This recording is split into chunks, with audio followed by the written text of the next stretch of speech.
بسم الله الرحمن الرحيم.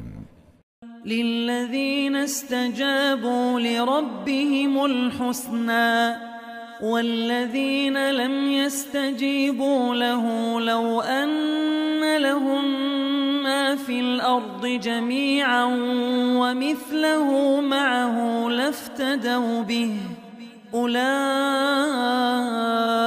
لهم سوء الحساب ومأواهم جهنم وبئس المهاد. أفمن يعلم أنما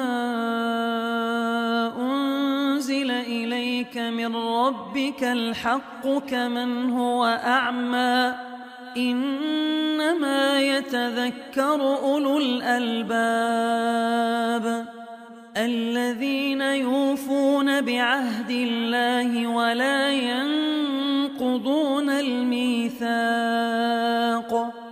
والذين يصلون ما أمر الله به أن يوصل ويخشون ربهم ويخافون سوء الحساب والذين صبروا ابتغاء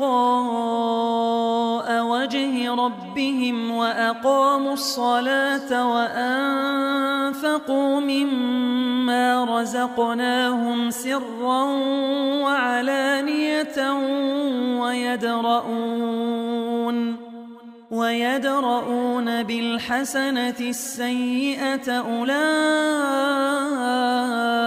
لهم عقبى الدار جنات عدن يدخلونها ومن صلح من آبائهم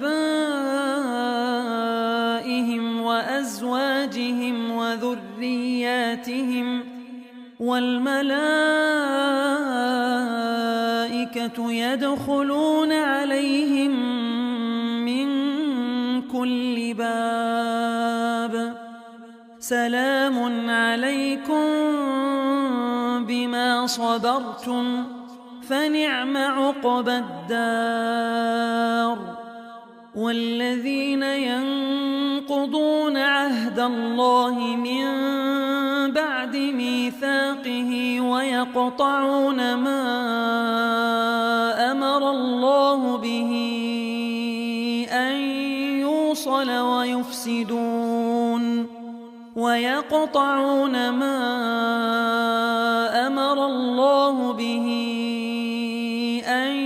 يوصل ويفسدون في الأرض أولئك